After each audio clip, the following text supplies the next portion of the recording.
Mel Gibson had just finished one of the most celebrated careers in Hollywood history. 2 Academy Awards, a global franchise, films that generations of families watched together on Sunday afternoons. He was, by every measure, one of the most successful men in the entertainment industry. And then, in the early hours of a July morning in 2006, everything he had spent 30 years building came apart in a single night. On a California highway. What really happened? And did he ever truly come back?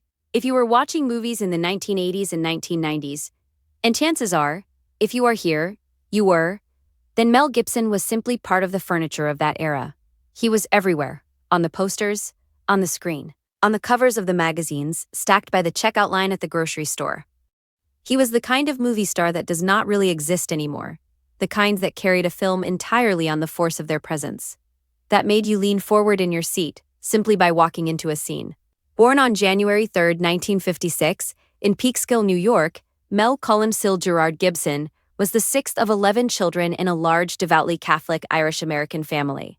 His names were taken directly from Irish saints, a tribute to his mother's deep roots in County Longford. The household was full, loud, and shaped by a faith that would follow Mel through every chapter of his life, for better and for worse. When Mel was just 12 years old, the family packed up and moved to New South Wales, Australia, a decision driven partly by a large financial settlement his father had received, and partly by a desire to keep Mel's oldest brother far from the Vietnam War draft. It was a bold move, the kind that uproots a child completely and forces them to either find themselves or lose themselves in the process. Mel found himself. In Australia, he found acting. And in acting, he found everything else. For a while, it was extraordinary. For a while, it seemed like nothing could touch him. He trained at the National Institute of Dramatic Art in Sydney, where his classmates included a young Judy Davis, and where he threw himself into Shakespeare and experimental theater with a hunger that surprised even his teachers. He graduated in 1977, and within that same year landed the title role in a low-budget Australian action film called Mad Max. It paid him $9,000. It changed his life forever. Legendary film critic Vincent Canby described the young Gibson as possessing a rare, undefinable star quality, something reminiscent of a young Steve McQueen. Others saw in him echoes of Clark Gable, of Humphrey Bogart, that particular combination of masculinity and vulnerability that made women fall in love with him, and men want to believe in him. The Lethal Weapon franchise made him a global superstar. Braveheart, which he also directed, won him the Academy Award for Best Director in 1996, and cemented his reputation as one of the most complete filmmakers of his generation. By the turn of the millennium, he was commanding $25 million per film. Signs became the highest-grossing acting role of his career. He was, by every objective measure, at the absolute summit of Hollywood. And then, quietly, he began to step back from all of it. He grew tired, he said, of simply being a movie star. He wanted to make things that meant something. He turned his attention toward The Passion of the Christ in 2004, a deeply personal, deeply divisive film that he funded himself when every studio in Hollywood refused to touch it. It grossed over $370 million in the United States alone. He was untouchable. Until he wasn't. Just after 2 o'clock in the morning on July 28, 2006, a sheriff's deputy named James Mee spotted a car flying eastbound on the Pacific Coast Highway in Malibu, California. The vehicle was doing 87 miles per hour in a 45-mile-per-hour zone. When Deputy Mee pulled the car over, the driver was Mel Gibson. A breathalyzer test showed a blood alcohol level of 0.12, well above the legal limit. Gibson was placed under arrest for driving under the influence. And in the moments that followed, as he sat in the back of a police vehicle in one of the wealthiest, most photographed stretches of California coastline, something broke loose in him. What came out of his mouth that night was ugly, deeply ugly. Anti-Semitic remarks directed at Deputy Mee, who, as it would later emerge, was Jewish. Statements about Jewish people that were so extreme and so offensive that when they became public, the shockwave was felt across the entire entertainment industry within hours. Gibson himself would later say, in the way that people say things when they are trying to explain the inexplicable, that he had been loaded and angry, that the words did not represent who he truly was, that alcohol had reached into the darkest corner of him and pulled something out that he had spent years trying to keep buried. But here is the thing that his apology could never fully erase. The words had been said. They had been written into an arrest report. They had been leaked and published and read by millions of people who had spent the previous decade watching him play heroes. The day after the arrest, July 29, 2006, his wife of 26 years, Robin Moore, separated from him. The woman who had shared a $30 a week apartment with him before he was famous, who had raised 7 children with him through every wave of success and every private storm. She was gone. He would later say the separation began the very day after his arrest, that one night had broken something between them that decades of life together could not repair. Gibson released a public apology almost immediately. He called his remarks despicable. He called himself ashamed. And 3 months later, he sat across from Diane Sawyer on ABC News in one of the most closely watched celebrity interviews of that entire decade. Beads of perspiration collected on his upper lip throughout the conversation. He told Sawyer he had needed public humiliation on a global scale to get sober. He called liquor a poison. He said that if your nature is to drink, you are defenseless against it on your own, that you cannot keep the dark side of yourself under arrest without reaching out to others, to God, for help. The words were honest, perhaps more honest than anything he had ever said on camera. But honesty, it turns out, is not the same as forgiveness. What most people didn't know was that the night on the Pacific Coast Highway was not Mel Gibson's first collision between alcohol and catastrophe. It was simply the first one that the whole world witnessed. He had struggled with alcoholism for most of his adult life. He had spoken about it, carefully, partially, in interviews going back decades. In 1984, while filming in Toronto, he had driven under the influence, run a red light, and struck another vehicle. He had stayed sober for long stretches. He had relapsed. He had stayed sober again. The cycle was long and private and exhausting in the way that only people who have lived inside addiction, or loved someone who has, truly understand. What most people didn't know was how close he had come to something even darker than a DUI arrest. According to reports that emerged in the aftermath of that night, Gibson had told the arresting officer in those first unguarded moments after being pulled over, "My life is over." 3 words that, in retrospect, carried the weight of a man who was not simply drunk on Pacific Coast Highway. He was drowning. What most people didn't know was that the years leading up to 2006 had placed enormous pressure on him from every direction. The Passion of the Christ had divided the world. Critics accused him of anti-Semitism in the film's portrayal of Jewish characters. Religious leaders denounced it. His marriage, long the quiet foundation of a very loud public life, was carrying strains that the outside world could not see. He had, for years, been holding more together than anyone realized. What most people didn't know was that the career consequences were swift and total in ways that went beyond simple public disapproval. His powerful talent agency dropped him within days. ABC canceled a Holocaust miniseries he had been developing. He was removed from the cast of The Hangover Part 2 after the crew objected to his involvement. The man who had commanded $25 million per film was suddenly being offered supporting villain roles in franchise films that would have been unthinkable at the height of his career. And yet, through all of it, he never completely disappeared. That stubbornness, that particular refusal to accept an outcome he had not chosen, was perhaps the most consistent thing about him.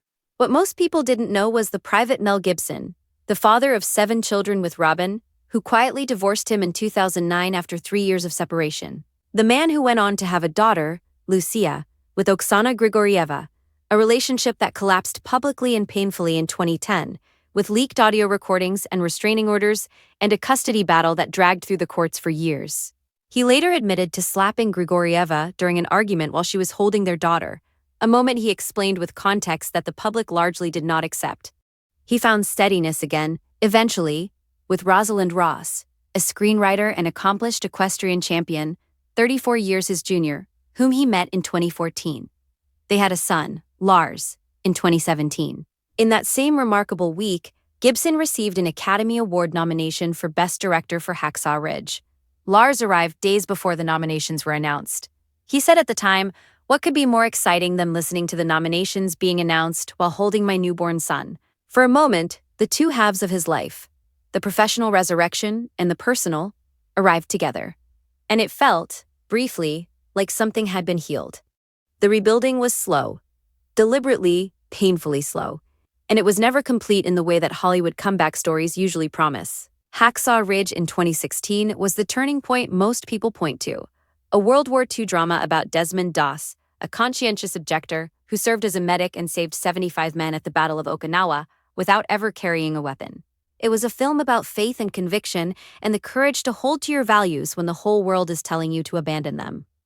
It is impossible not to notice the particular resonance of that subject matter for a man who had spent a decade being told, by almost everyone with institutional power in Hollywood, that he was finished. The film won 2 Academy Awards. Gibson received his second Best Director nomination. Critics who had spent years writing him off found themselves, somewhat reluctantly, back in his corner. He told Stephen Colbert in 2016 that he had been a member of a 12-step program for a decade. 10 years of sobriety. He said it quietly, without performance, the way people speak about things they have genuinely earned, rather than simply survived. But life kept arriving with complications that sobriety alone could not solve. In January 2025, the Malibu home he shared with Rosalind Ross was destroyed in the devastating Los Angeles wildfires. He was away working when it happened. His family and their animals were evacuated safely. He said publicly that the only thing that mattered was that the people he loved were out of harm's way. The house was just a house. Later that same month, he confirmed in a joint statement with Rosalind that they had quietly ended their relationship roughly a year earlier. 9 years together. A son they adored. A creative partnership that had produced real work. Rosalind wrote the screenplay for Father Stu, which Gibson produced and starred in alongside Mark Wahlberg in 2022. Their statement was dignified and sad in equal measure. They called it the end of a chapter. They committed to being the best parents possible to Lars. For Gibson, it was another loss in a life that had accumulated an unusual number of them. The marriage to Robin ended. The relationship with Oksana ended in chaos. The Malibu home, gone. Rosalind, gone. And yet he kept working. He kept creating. The same stubbornness that had made him difficult, that had refused to let him simply accept the institutional verdict that his career was over, also refused to let him stop. He is currently directing The Resurrection of the Christ, the long-anticipated sequel to The Passion of the Christ, planned for release in 2027. At 69 years old, he is still doing the thing that has defined every chapter of his existence. Still making films that polarize people. Still refusing to be told what he can and cannot create. Some people find that inspiring. Others find it infuriating. Mel Gibson has never seemed particularly interested in managing either response. What is the legacy of Mel Gibson? It is, honestly, one of the most complicated questions Hollywood offers. Because there are 2 entirely true and entirely incompatible things to hold at once. The first, he made films that genuinely mattered to people. Braveheart is still watched in living rooms and on streaming services by families who were not yet born when it was released. Lethal Weapon defined a generation's idea of what an action film could feel like, when it had genuine heart underneath the spectacle. Hacksaw Ridge moved people to tears in cinemas around the world, and reminded audiences that stories about faith and conviction and quiet heroism still have enormous power. These are real things. They cannot be undone by what happened on a California highway in 2006. The second, the words he spoke during that arrest, the behavior documented across multiple incidents spanning decades, caused real pain to real people. Deputy James Mee, the Jewish officer who pulled him over that night, later filed a lawsuit alleging he had faced professional retaliation for arresting Gibson. The communities targeted by Gibson's remarks were not abstractions. They were people who had watched him play heroes for 30 years and felt, in that moment, profoundly betrayed. These are also real things. They cannot be undone by a successful film or a decade of sobriety. The honest answer to the question of his legacy is that it contains both. That great art and deeply flawed character can exist in the same person, in the same life, without either one erasing the other. It is uncomfortable. It is not the tidy resolution that most stories reach for. But Mel Gibson's story has never been tidy. He is 69 years old. He has 9 children across 3 relationships. He lost his Malibu home to wildfire. He lost his relationship with Rosalind. He gained 10 years of sobriety and lost them once and rebuilt them again. He directed 2 films that his industry told him were career-ending mistakes, and both of them outlasted the criticism. He is making The Resurrection of the Christ. He says he wants to keep going, keep creating, keep living entirely on his own terms. And perhaps, in the end, that is the most honest summation of who he is. A man of enormous talent and genuine faith and real, documented failures. A man who has never made peace easy, for the world, or for himself. He would probably say that is exactly as it should be. Mel Gibson's story does not resolve neatly into a lesson. It does not end with a redemption that cancels everything that came before, or a fall that erases everything that was built. It ends, as most real lives do, somewhere in the middle, with a person still standing, still working, still carrying everything they have done and everything they have lost into whatever comes next. What is your favorite Mel Gibson film? The one that stayed with you? The one you still think about? Tell us in the comments below. We genuinely read every single one, and those conversations are the whole reason we do this. And if this kind of storytelling, honest, careful, going deeper than the headlines, is what you come here for, please subscribe and turn on notifications. Because next time, we have another story that we think will stay with you just as long.